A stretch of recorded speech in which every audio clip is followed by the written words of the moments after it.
Luigi's Mansion is one of my all-time favorite games, so today I'm going to sit down and give my full review of the game. My name is James, and I started this channel simply because I love video games. If that sounds like you, please subscribe to my channel so that you can see more videos just like this one. Originally, I was planning to do a review of Luigi's Mansion 2 for today, but I'm not quite all the way through the game yet, so to give myself some more time and not have to rush, I decided to push that to next Friday. And today, I'm going to be talking about one of my childhood favorites, the original Luigi's Mansion on the Nintendo GameCube. Don't forget to check back next week for my full review of Luigi's Mansion 2. Before I get started, I should probably note that because this is a game from my childhood, it's one of the very few GameCube games that I actually had as a kid because I didn't have a lot of money, so I couldn't just go out and buy a bunch of games. I played this game a lot as a kid. I loved it, so be prepared for me to have the full nostalgia blinders on. And with that, let's get started. The first thing that I like about this game is actually that it's pretty short. You can actually play through the entire game in about 3 hours. I'll link to my Luigi's Mansion playlist where I played through the game earlier this year. As a 30-year-old man who doesn't really have a ton of time on his hands, I like that you can get this whole the experience of this whole game in an evening. And so I really like that. And also, as a kid, I had no idea that this game was so short. One of the things that I really like about this game is that you get to play as Luigi, which was pretty exciting. And I really like that this was not just you're like a standard Mario game where it's like a palette swap and now you're playing as Luigi. That I like that this is kind of a standalone adventure, that like Luigi really is doing his own thing in this game. They really add some stuff to Luigi's character in here, that they made him kind of like a fraidy cat and like a younger brother, and they lean into that whole thing.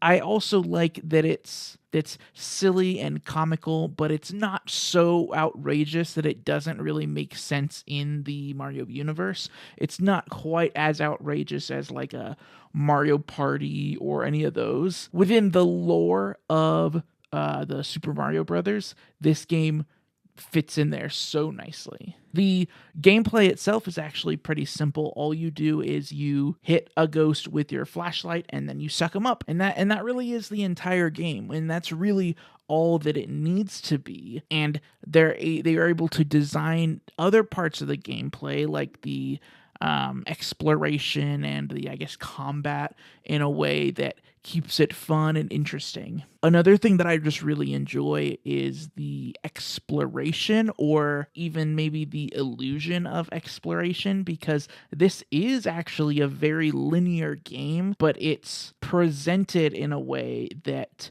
makes you kind of feel like you are doing like real exploration. They do such a great job of crafting the actual like mansion that it does feel like you are Luigi, just kind of exploring this mansion and kind of seeing what's going on and trying the different rooms.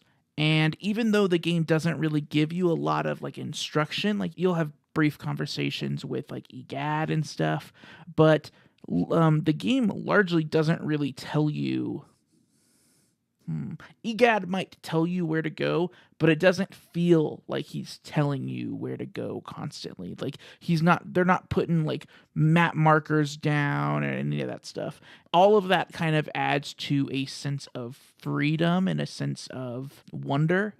I mentioned Egad. This game is the first appearance of Professor Egad. He's a pretty notable character now because he's made his way into a lot of other Mario stuff too. So you meet Professor Egad and he tells you like, hey, these ghosts have escaped from the gallery. We need to get them back into the gallery, so that it kind of does give Luigi purpose as he is trying to explore the entire mansion, in addition to being there to try to figure out what happened to Mario. But they really take their time to design the ghosts in this game too. There's like your basic like everyday ghosts, and then there's the portrait ghosts. And the portrait ghosts are unique ghosts that escaped from the gallery, the like photo gallery or whatever. They went so far above and beyond. Like the very first one is like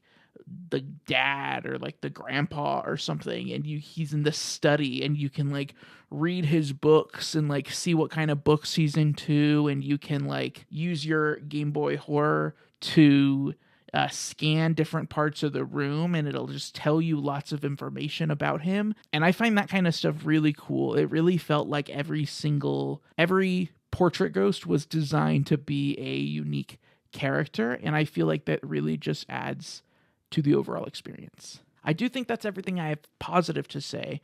As far as mixed stuff, when you capture a portrait ghost and give it to Professor Egad, you're given a rating, either bronze, silver, or gold. I like this because it makes you want to play the game again and try to master the certain different ghosts. But the reason this is mixed for me is because the game doesn't really tell you, like, hey, the reason that you got a bronze instead of a silver was because of this, or the reason that you got a silver instead of a gold was this. That kind of stuff can be frustrating. Also, there's not an option if you get... You take the ghosts to Professor Egad in batches, usually of like 4 or 5, and if you get all golds but like 1 silver, you don't have an option to just replay that one. You would have to start back at the beginning of the area, and I actually don't even think it gives you the option to go back to the beginning of the area. I think that you would just have to start over and start the game over pretty much and hope for the best. So I'm not a huge fan of that. And then another thing that I had under mixed, including Toad, not so much including Toad in the game, but the save system where you have to find Toad somewhere in the mansion to save. I always found, like, when I was done with a session trying to like find Toad and save and quit, I always found that stuff to be kind of annoying, which that's kind of nitpicky. As far as negatives, really the only negative that I have with the original Luigi's Mansion is that it's stranded on the GameCube. It was also released on the Nintendo 3DS. I found that to be odd that it came to 3DS after the Switch was already out, but who knows what Nintendo is doing. It's hard to recommend to people because you can either track down the GameCube version of the game or track down the 3DS version. It makes that entrance into the series a lot more difficult. That's all I have for Luigi's Mansion. Guys, let me know what you think about Luigi's Mansion down in the comment section. Don't forget to check back next week for my review of Luigi's Mansion 2 HD on the Nintendo Switch. And I guess that's it. Thanks, guys.